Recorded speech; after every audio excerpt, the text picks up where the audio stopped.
பாலசுப்ரமணியர் அருளால் ஜோதிட அன்பர்கள், நேயர்கள், ஆன்மீக அன்பர்கள் அனைவருக்கும் அன்பான வணக்கங்கள். உங்கள் வாழ்க வளமுடன் ஜோதிடர் குருச்சந்திர வடிவேல். இந்த மாத பலன்கள் அப்படிங்கிற ஒரு விஷயத்தை நம்ம தொடர்ச்சியாக பார்க்குறோம். அது இல்லாமல் கிரக பெயர்ச்சி பலன்களும் நம்ம பார்த்துக்கிட்டு இருக்கோம். அந்த வகையில் பார்த்தோம்னா இந்த ஆடி மாதம் அப்படிங்கிற ஒரு விஷயத்தை நம்ம பார்க்க போகிறோம். இந்த ஆடி மாதம் அப்படிங்கிறது எப்படி இருக்குது, என்ன மாதிரி விஷயங்கள் கலந்ததாக இருக்குது அப்படின்னு பார்த்தோம்னா, ஆடி மாதம் அப்படிங்கிறது பார்த்திங்கன்னா உத்திரையான காலம் முடிஞ்சு தட்சிணையான காலத்தின் ஆரம்பம் அப்படின்னு சொல்கிறது. அந்த வகையில் பார்த்திங்கன்னா இறை வழிபாட்டு மாதம், அம்மன் அருளை பெறக்கூடிய ஒரு மாதம், அம்பாள் வழிபாடு அப்படிங்கிற ஒரு விஷயத்தை சிறப்பாக செய்யக்கூடிய ஒரு மாதமாகவும் இருக்குது. அது இல்லாமல் கிராமப்புறங்களில் பார்த்திங்கனாக்க கிராம தெய்வங்களின் வழிபாடுகள், அதாவது முனீஸ்வரர் வழிபாடு, காளி கோவில் வழிபாடு, அது மட்டும் இல்லாமல் பார்த்தீங்க அப்படின்னா கருப்பர் வழிபாடு, இந்த மாதிரி கிராம தெய்வங்களின், கிராம காவல் தெய்வங்களின் வழிபாடுகள்லாம் இந்த காலகட்டத்தில் ரொம்ப சிறப்பாகவே நடக்கக்கூடிய ஒரு அமைப்பு அப்படிங்கிறது இருக்குது. பொதுவாகவே பார்த்திங்கன்னா ஆடி மாதத்தில் திருமணம் அப்படிங்கிற ஒரு பேச்சை தவிர்ப்பாங்க. அந்த வகையில் பார்த்தோம்னா எது வரையும் அதை தவிர்த்துக்கிறது, எதுக்கு பிறகு அதை துணைக்கலாம் அப்படின்னா ஆடிப்பெருக்கு வரையும் தான் அந்த மாதிரி விஷயங்களை கொஞ்சம் தவிர்த்துக்கிறது அப்படிங்கிறது நல்லது.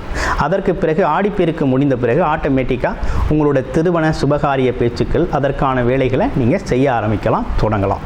அதில் எந்த ஒரு விஷயமும் தொடங்கி நீங்கள் செய்ய ஆரம்பிக்கலாம்.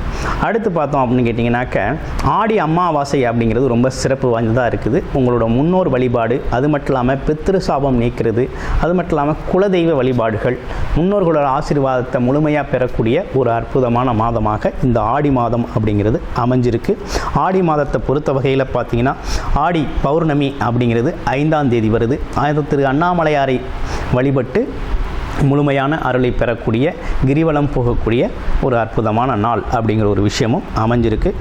இந்த விஷயத்தை பொறுத்த வகையில் பார்த்தீங்க அப்படின்னு கேட்டிங்கனாக்க ஆடி மாதத்தின் சிறப்புகள் அப்படிங்கிறது இவ்வளவு தான். ஆடி தபசு அப்படிங்கிற ஒரு விஷயமும் வருது. அதுவும் ஒரு வழிபடக்கூடிய ஒரு அற்புதமான நாள் தான்.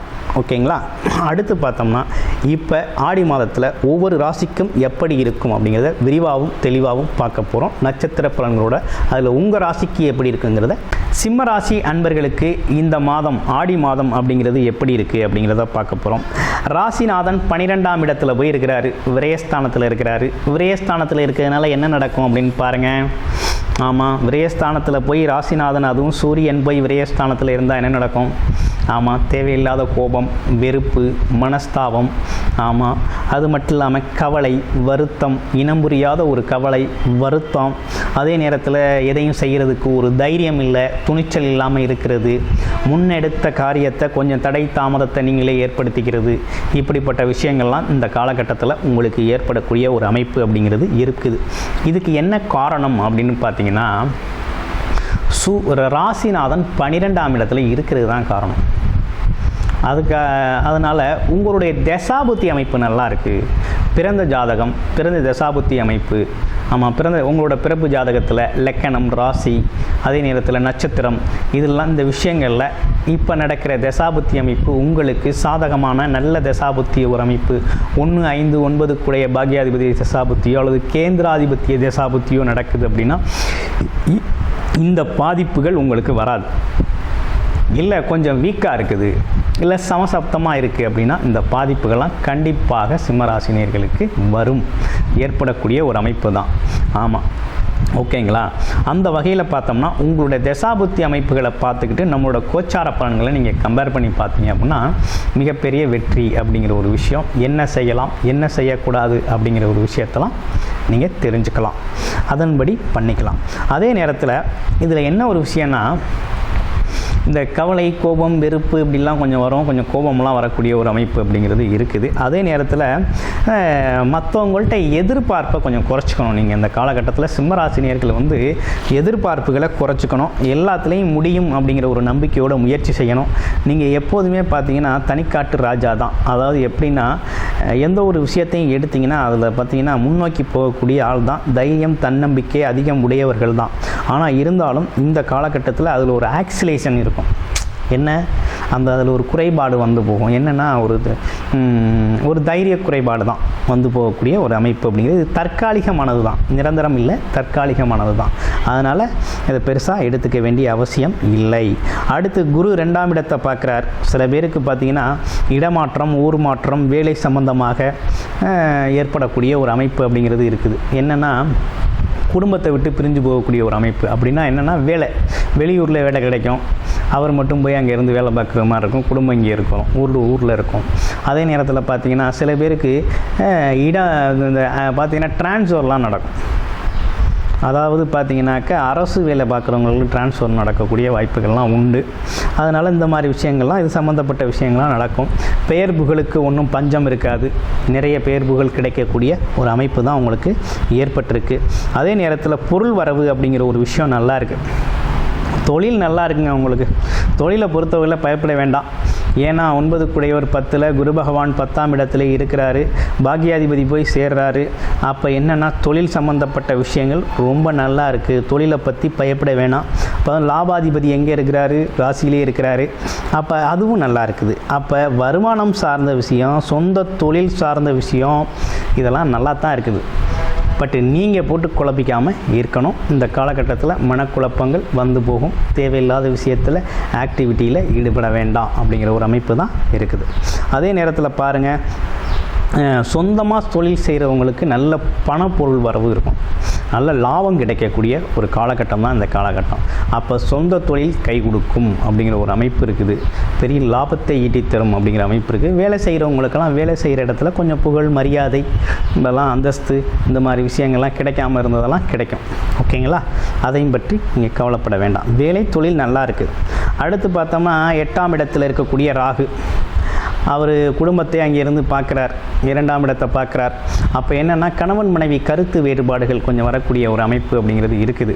அப்போ பேச்சில் நிதானம் தேவை, கருத்து வேறுபாடுகளை கொஞ்சம் தவிர்த்துக்கணும் அப்படிங்கிற ஒரு அமைப்பு அப்படிங்கிறது இருக்குது. இந்த காலகட்டத்தில் புரிஞ்சு நடந்துக்கிறது தான் ரொம்ப நல்லது அப்படிங்கிற ஒரு அமைப்பு இருக்குது. புரிஞ்சு நடந்துக்கணும். இந்த காலகட்டத்தை மட்டும் புரிஞ்சு நடந்துக்கணும், அவ்வளோதான்.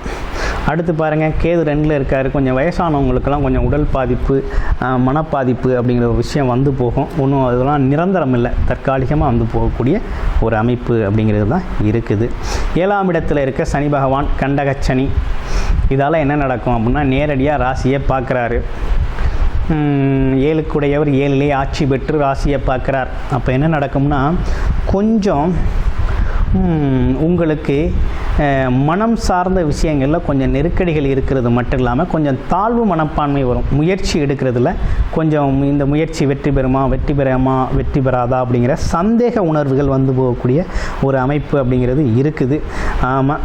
அதே நேரத்தில் ஏதேனும் வழக்குகள் இருக்குது, சொத்து சம்மந்தப்பட்டு வழக்குகள் இருக்குன்னா அந்த காலத்தில் பேசுனீங்க அப்படின்னா பேச்சுவார்த்தை மூலமாக தீர்வு காணக்கூடிய ஒரு அமைப்பெல்லாம் இந்த காலகட்டத்தில் வருது. ஆனால் இன்னொரு விஷயத்தில் இந்த சிம்மராசிக்காரர்கள் கவனமாக இருக்கணும். என்னென்னா இந்த காலகட்டத்தில் உண்மையை பொய்யை உண்மையினும் பேசக்கூடிய ஆட்கள் பார்த்திங்கன்னா நிறைய பேர் உங்களை சந்திப்பாங்க. அப்போ பார்த்தீங்கன்னாக்கா அது தொழில் சம்மந்தப்பட்டோ அல்லது வேலை சம்மந்தப்பட்டோ உறவுகள் சம்மந்தப்பட்டோ இருக்கக்கூடிய அமைப்புகள்லாம் இருக்குது. அதனால் பார்த்தீங்கன்னாக்க கொஞ்சம் ஒரு தடவைக்கு 2 தடவை ஆலோசனை செஞ்சு அந்த விஷயத்தை எடுத்துக்கிறதும் அதிலிருந்து ஒரு முடிவை எடுக்கிறதும் கொஞ்சம் கவனமாக எடுக்கணும் அப்படிங்கிற ஒரு அமைப்பு அப்படிங்கிறது இருக்குது. குரு பார்வை 2, 4, 6ஆம் இடங்களை பார்க்குது. அப்போ குடும்பத்தின் தேவைகள், வருமானம் அப்படிங்கிற விஷயம் நல்லா இருக்குது. வண்டி வாகன இடமாற்றம் அப்படிங்கிற விஷயம்லாம் நல்லா இருக்குது. அதோட தேவைகளும் நல்லா இருக்குது.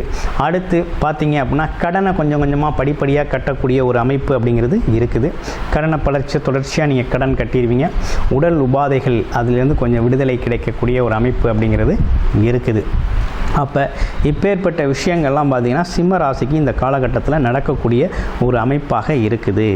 அப்போ சிம்ம ராசியை பொறுத்த வகையில் இந்த ஆடி மாதம் அப்படிங்கிறது கொஞ்சம் சிறப்புக்குரிய மாதமாக தான் இருக்குது. ரொம்ப போட்டு கன்ஃபியூஷன்லாம் பண்ணிக்க வேண்டாம்.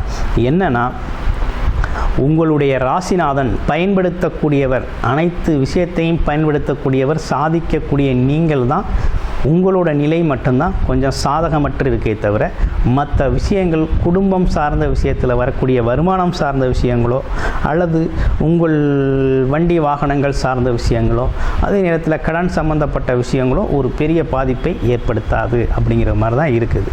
அப்போ நெகட்டிவ் தாட்ஸை குறைச்சி பாசிட்டிவ் தாட்ஸை இம்ப்ரூவ் பண்ணுங்கள், முயற்சியை அதிகப்படுத்துங்க. எல்லாம் நன்மைக்கே, நடப்பது அனைத்தும் நன்மைக்கே என்ற முழு இந்த எண்ண கோட்பாட்டோட உங்கள் வாழ்க்கையை இந்த காலகட்டத்தில் இந்த ஒரு மாதத்தை கடத்துனீங்க அப்படின்னா அதுக்கு அடுத்த மாதமெல்லாம் உங்களுக்கு மிகப்பெரிய சாதகமாக பார்த்தீங்கன்னா தொட்ட காரியங்கள் துலங்கக்கூடிய வகையில் ரொம்ப சாதகமான அமைப்புகள்லாம் சிம்மராசிக்கு அடுத்தடுத்த மாதங்களில் ரொம்ப சிறப்பாக இருக்குது. வாழ்த்துக்கள் சிம்மராசி நேயர்களே. நன்றி, வணக்கம்.